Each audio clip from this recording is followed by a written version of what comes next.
Welcome to the Work Hard, Play Hard podcast. My name is Rob Murgatroyd, and I am a former doctor turned lifestyle entrepreneur. Each week, I interview some of the best minds on the planet on the science of achievement and the art of fulfillment.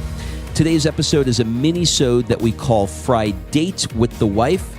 In these mini-sodes, my wife Kim and I deconstruct the strategies that we've developed over the last decade to not only grow personally, but to turn our struggles into lessons and create fulfillment in all areas of our lives. Excuses are over. It's time to live. Let's dig into today's topic. All right, before we jump into this episode, I want to invite you to be considered for my Work Hard, Play Hard Mastermind by completing an application at workhardplayhardmastermind.com. So this mastermind is not like any mastermind you may have been to or heard of, I promise you. This mastermind is for 6 to 7 figure entrepreneurs that are working too damn much and aren't taking the time to have amazing experiences around the world with an incredible tribe of people. So every 100 days or so, I drop you into new experiences that are specifically designed to elevate your thinking, to give you new ideas. Look, you get your best ideas not staring at a computer. And actually, this is the way high-level people really collaborate with each other. They do it over a glass of champagne, watching the sunset in the south of France. So if you are ready to do some fun stuff around the world and really, really want to level up your tribe in one shot, fill out an application at workhardplayhardmastermind.com. We'll jump on a call and we'll see if it's a good fit. All right, let's jump into today's episode. Well, Kimberly, it's my freaking birthday, Murgatroyd. You're working on your birthday. Is this work? Listen, here's the thing. Hold on. That's my second favorite sound. My first is when you open the bottle of wine. Oh my gosh. You know my disease that I have that I can't listen to you slurp like that. I apologize for everybody that hated that. All right, we got 2 balls in the air. First ball in the air is the sound that she loves, is a product that she sells in her wellness company. Do we tell them what it is or do we keep it secret? It's called Bia. It's an energy drink, but it's like made with fruits and vegetables and like amazing shit. So your bones don't turn to dust. But it's like what I have at 11 o'clock. Oh, what time is it? It's 11:22. I'm missing a Bia. I'm a little behind. The other sound is a bottle of wine. God, I don't know what it's called. I think it's called like dysphonia or something like that. And she had her 23andMe done, and it was like, detest the sound of slurping noises. I was like, holy shit. She's like, I've been diagnosed. See, I'm not just a bitch. I actually am clinically diagnosed with a DNA disorder. Well, happy birthday, clinically diagnosed. Thank you. Can you believe that I am 41? Now, you were you legal when we met? Oh my God. I was actually 24. 24 How about years that? old. Now it's been almost 20 years. And we're almost reversing that, right? 24 to 42. Yeah. I mean, this is crazy. Actually, what's even crazier about this, I was 24 when we started dating, but I knew you for 2 years before that. So I was 22 years old. I was the age that Demi is turning this year. Demi's our 21-year-old. You know what's strange about this? For those new listeners to the podcast, I was the creepy chiropractor who married his personal trainer. But there was nothing creepy about that. In fairness to me, we have been married now. We've been together.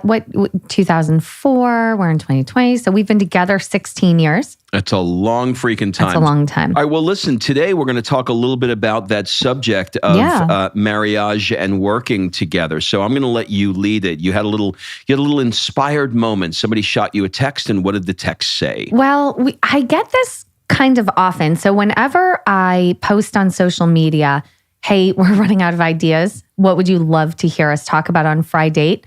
90% of them are some version of around our relationship. Maybe it's working together. Maybe it's just being in relationship together. I don't know. But there's always something around that. And we haven't done a podcast on this in a while. So let's talk today about how we kind of balance our day. Because now, Robert, Victor, Anthony, we share an office. we don't just share a house and a family and even a clinic. Like we both worked in the clinic, but now we literally share an office, and you are not one to share. Let's just be honest. No, I don't have a sharing gene. I'm not naturally a sharer. I'm a little bit embarrassed to say I'm not your civic guy. I'm not your sharing guy. I got a lot of quirks in me, honey. So basically, I think what the gist of it is people really want to understand how we balance our work, our home life, our personal development, the different things we want to do, like going to the gym, having a kid, all the things she wants to do, and then the house shit. So first, let me say that we do not have a nanny, nor have we ever. We do not have like a cleaning crew. We don't have anything. I have Manuel that comes on Monday to cut the grass, and only because the landlord does it. Like we do not have help. So, this is the thing, right? We have had many times where we've had altercations, let's call it, conversations about... Altercations? What is this, a SWAT team? Is there hostages? No, we've had our moments where we have had to sit down and say, I'm like, okay, Rob, I know that you think the world revolves around you, but I actually need some help here, or vice versa, right? Because we're both now building home-based businesses. We work in the same freaking room, which, listen, California real estate is not very big. It's like an 8x8 room. And Rob's desk is basically a 7x7. So like we have so much that we're kind of stepping all over each other. And we both want to go to the gym. We both want to do personal development. We both want to have our time to work. And it is really difficult to balance it all. So what do you think is the key that we have figured out? And then I'll share mine. I don't think there's a key. I think there are multiple keys. So I would say, do you want me to list multiple keys, or you want me to just select one? Go with one first. I would say probably the most powerful strategy that we have in place around this subject is staying in your lane. Yeah, I'd agree. I agree on that as far as Why don't you describe what that means for people? So staying in your lane, I agree. This is more if you're working together with your spouse. So if you guys are working on a project or something together, there are things that I'm good at. There are things that Rob is good at. And when we try to step on each other's strengths, it gets really muddy and it gets to be like, please stop. This is my wheelhouse. Just let me do what I need to do, right? And I think that's really good for working like actually with each other on a project. But I just more mean like balancing the space. Like for example, Sophia is out of school on Monday. Like let's say she's out of school, Martin Luther King Day. And we have an entire day now with a kid home. We still have to work. We still have to work out. We still have to do this and that. How do we balance that? Like, what do you think the overriding principle or motto that we kind of go by to allow each other the time and the freedom, and that it's not all me, it's not all you? Do you see what I'm saying? I do. I think there's discussion around it. Sometimes the discussion is, in the case of like, a one-off, like a Martin Luther King Day or something like that. I think that those kinds of things can get a bit tricky because it throws everything out the window, and it, causes you to sort of like reevaluate from scratch how you do things. But when we are thrown into situations like that, it usually is a conversation like, what's on your schedule today? Or are you doing yoga? Are you working out? And then there becomes a conversation around what you're doing, what I'm doing, and we'll both work together to try and make sure that both needs are met for the day. And usually one of us, when we see that there's like an absolute conflict, one of us will say, it's fine, you go, I'll stay here. And so we have that. It's not like, yeah, but I need to go to the gym. Yeah, but I need yoga. Yeah, but I need a minute. It's more like, okay, there's like, I think there's sort of like an unwritten, unsaid, energetic, like, I know this is important to her, so I'm going to let her have it. Well, that's how I would answer. You know what that is, right? That's playing at a high level relationship. That's playing at, I never know if it's 1 or 3 with Tony Robbins, but it's your needs are my needs. Yeah, that it's literally coming from a place not because you have to, but because you want to, where your needs are my needs. So I know Rob, this is a great example. He needs to wake up at the ass crack of dawn. It is still dark outside. So he can do his meditation. He can do his journaling. He can do his morning routine, stretching, light a candle, have calm. And I do my very best to keep that munchkin not in here. It doesn't always work. And she's getting up earlier and earlier, but I know that's important to you.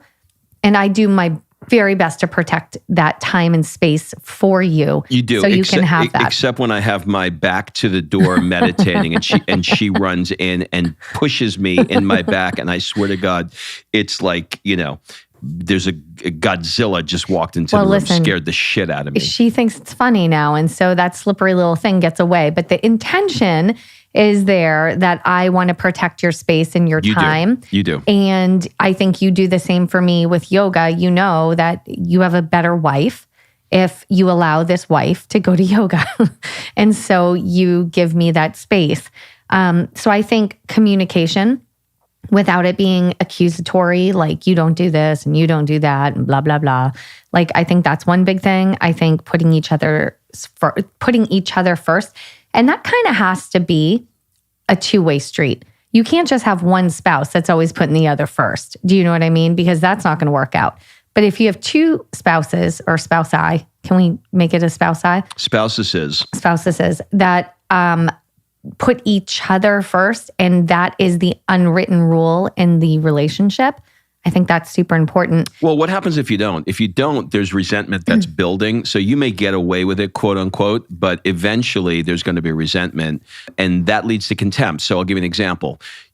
I make sure that my workouts happen. I don't prioritize your workouts because it's more important that I get mine in. We go out to dinner and I say, I'm feeling good. I got 5 days in this week. And you look at me and you go, must be nice, and roll your eyes. And there we go. We're off. And then we're off to the contempt races. I think a lot of things with people come down to rules conflicts too. Like, one thing is, okay, so working together, working in the same space, like, there's respect, that's one. And then there's a lack of respect, I think, in many households for the other spouse, probably from years of contempt buildup, right?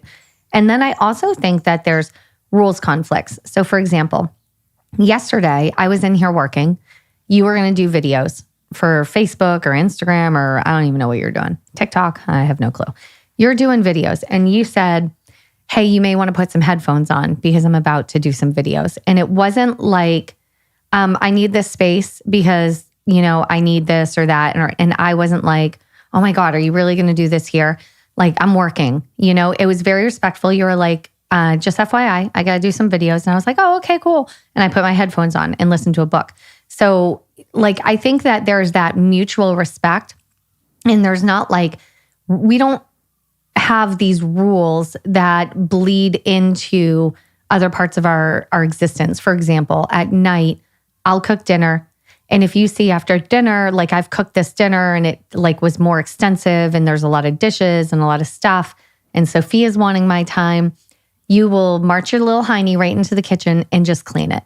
And it's not like, I can't believe now she's not cleaning the kitchen or whatever. And then there's some nights that you don't clean the kitchen and I don't clean the kitchen, and the kitchen actually just stays a mess until the morning.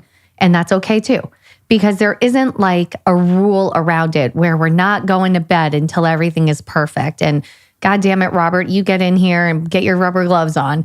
Like, we don't have that, right? No, we don't have that. But what I'm thinking about is I'm realizing, it kind of, I think, goes back to lanes, right? For example, 100% you cook, okay? You did make burgers 2 weeks ago. Okay, 100% you cook, except for the one burgers I made 2 weeks ago. In 15 years. In 15 years. And so I look at that and say, if she's handling something else, like a team call for her network marketing team, or just wanting to like sit on the couch and chill, or wanting to be with Sophia, or needs to take a bath, I don't look and say, why did she leave all these dishes in the sink? I look and say, she just cooked an entire dinner for you. Get your ass up and clean the freaking dishes. It's just the right thing to do. But that goes back to the level 1 relationship. So if you're listening now and you're like, God, I do not have this with my spouse, it's not like the way to approach this is not, okay, well, Rob does the dishes. Like, this is not the way to approach this. Yeah, I don't want to DM. Don't slide into my DMs. The way to approach this is more about doing that work on the relationship where you want to play at a high level relationship. Your needs are their needs versus my needs are my needs, your needs are your needs. And where if we meet in the middle, great. You know what? Open your text, and I want you to read the text that you just got, and let's see if we can decipher what they're really saying. Okay. Well, so I got a text from, it's so funny because we were going to talk about this subject, and then a friend of mine messaged me and said, how do you balance everything for your day? Because she knows that we both work at home. Work, home, personal demands, and then how do you and Rob balance the house stuff equitably? Are there any resources or anything? So, first of all, we don't keep tabs on like what I do. What's the key word in that? What's the key word in that text? Equitably. That's the key word. But she's there, when you are looking for an equitable distribution of power, I'm going to call that. Now I'm adding the word power to her text, and she may not have meant that. But when you're putting that into the framework and you're trying to figure out how you're going to do things. I think equitably means equally, right? So if you're trying to do things equally, there is no equal. It's at the end of the day, we don't look at each other and say, I did 49.6% of the chores in the house, and you can't. So I think doing your best to be 100% present in whichever lane you're in at that moment or ever block, that's where you got to go. But the only way you can do that is to actually time block your day. And as far as bringing the spouse in and being able to have your spouse participate in that, it could be a request. Hey, honey, during the day, I'm really trying to block this time. So I know I work from home, but I'm not spending those hours doing laundry. I'm not spending those hours cleaning the house. Like, yes, I am at home, but those are distractions for my work. So I'm not spending my time doing those. I would love to have some help doing X, Y, and Z. Like maybe come up in a kind, communicative way that is not accusatory and mean, that you can have these conversations. And again, going back to how do you play in your relationship? Is it I do my stuff, you do you? Or is it I want what's best for you and you want what's best for me? I think that's all accurate. And I would add that I think people approach their lives very, very differently, or the operating system that people have are very, very different from each other. For example, you're much more free bird-y. You're much more go with the flow.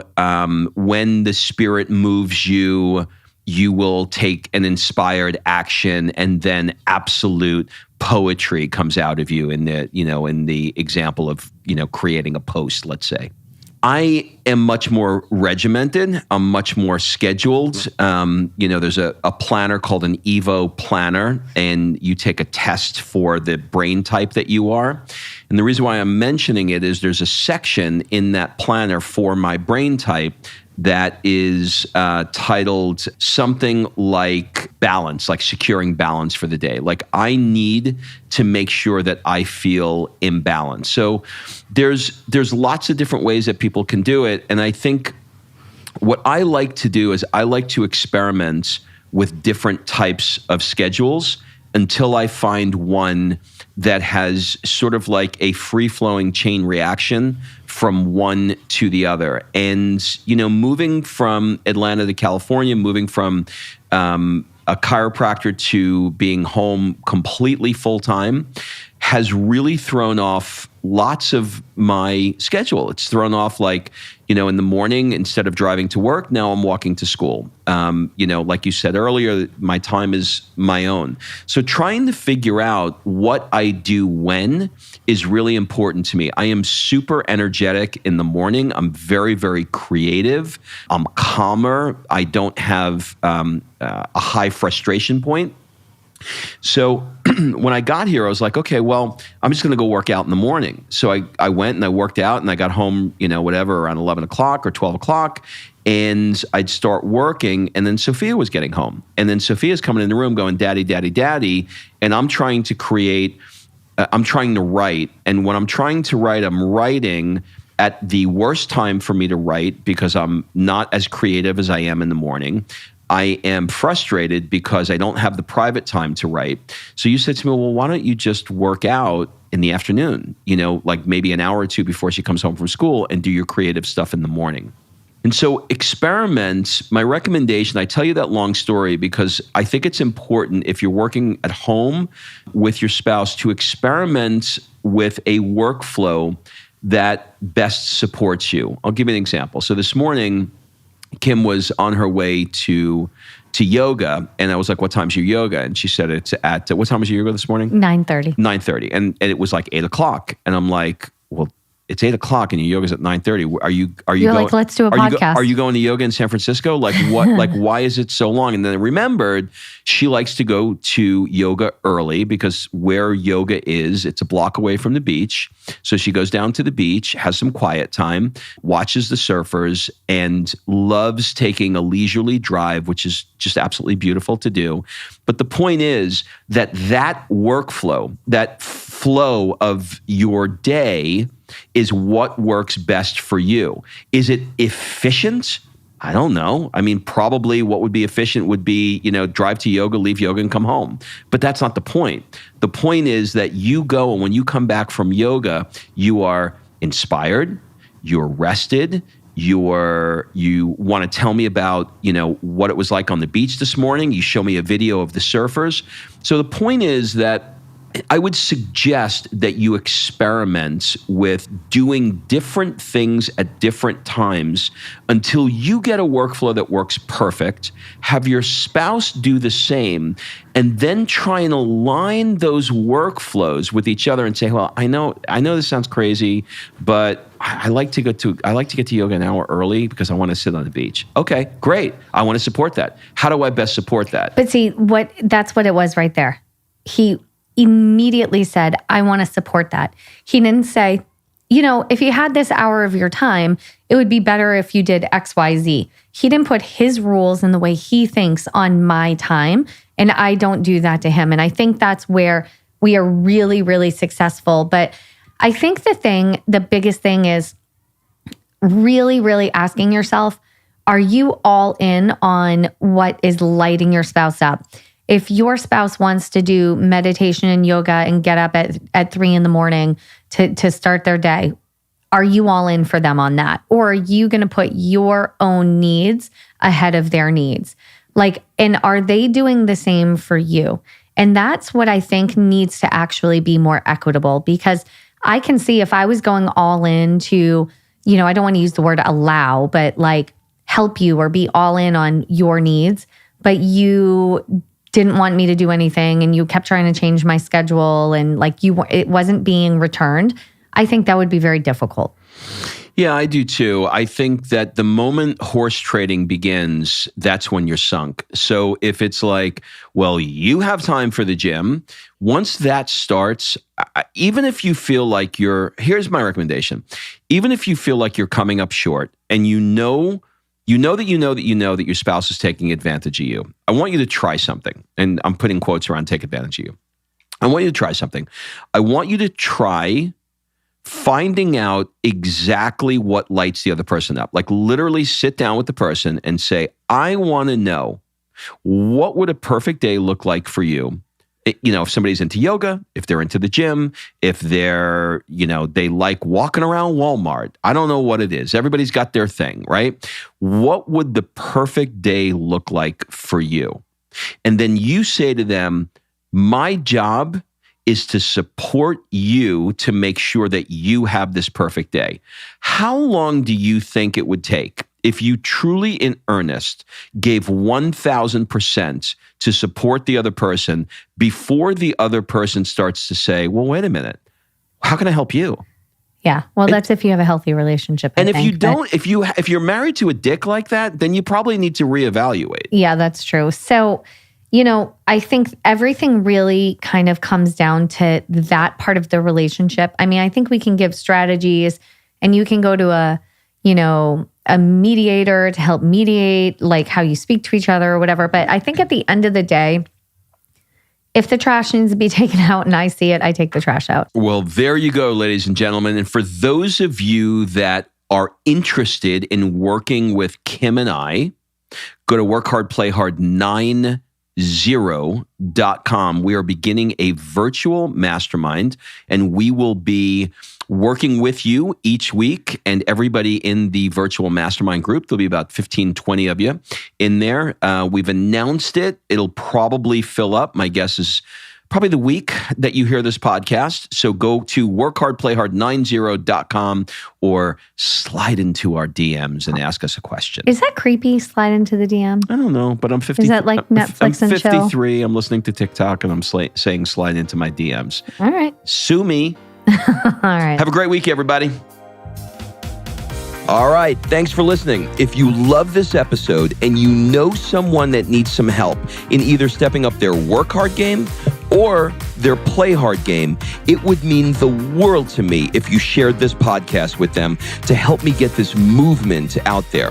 So if you like what you heard, head on over to iTunes, take 30 seconds and leave me a 5-star review, and I will be forever grateful. So until the next episode, excuses are over. It's time to live.